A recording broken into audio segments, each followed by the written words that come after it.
समुद्र मंथन में अमृत के साथ साथ कई अप्सराएं भी उत्पन्न हुई थीं, जिन्होंने असुरों का ध्यान अपनी ओर लगाए रखा।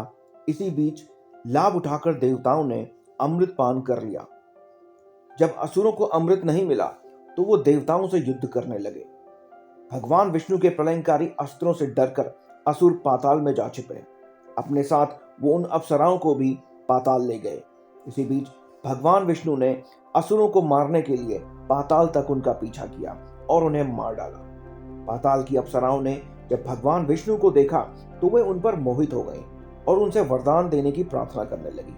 जब भगवान उन्हें वरदान देने को राजी हुए तो अप्सराओं ने मांगा कि भगवान विष्णु संसार की सुध भूलकर उन अप्सराओं के साथ विवाह करके पाताल में ही रहे। भगवान विष्णु अब पीछे नहीं हट सकते थे, क्योंकि उन्होंने वरदान देने की बात कह दी थी, तो उन्होंने उन अप्सराओं को वरदान दे दिया।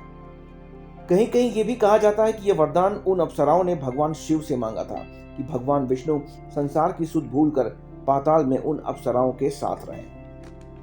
फिलहाल इस वरदान के स्वरूप भगवान विष्णु संसार की सुध भूल गए और अप्सराओं के साथ विवाह कर कई वर्ष पाताल में रहे। वहां भगवान विष्णु से उन अप्सराओं के कई पुत्र हुए। वो सभी राक्षसी स्वभाव के थे। भगवान विष्णु के पुत्र होने की वजह से वो बहुत शक्तिशाली थे। उन्होंने पाताल से लेकर स्वर्गलोक तक हाहाकार मचा दिया। कोई भी देवता उन्हें हराने का सामर्थ्य नहीं रखता था। इस कठिन परिस्थिति में देवताओं ने भगवान शंकर से प्रार्थना की कि वे इस समस्या का हल निकालें। तो भगवान शिव ने विष्णु जी को पाताल से वापस लाने की ठानी और वृषभ अवतार धारण किया, जो कि विशालकाय नीले रंग के बैल का रूप था।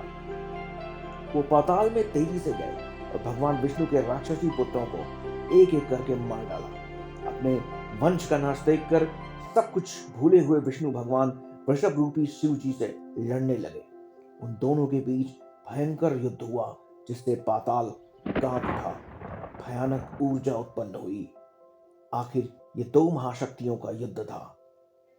ये सब दृश्य देखकर घबराकर अप्सराओं ने वो वरदान वापस लेने को कहा, जिसमें उन्होंने ये मांगा था कि भगवान विष्णु संसार की सुध बुध भूलकर पाताल में उन अप्सराओं के साथ रहे। जैसे ही ये वरदान का असर खत्म हुआ, भगवान विष्णु को सब याद आ गया।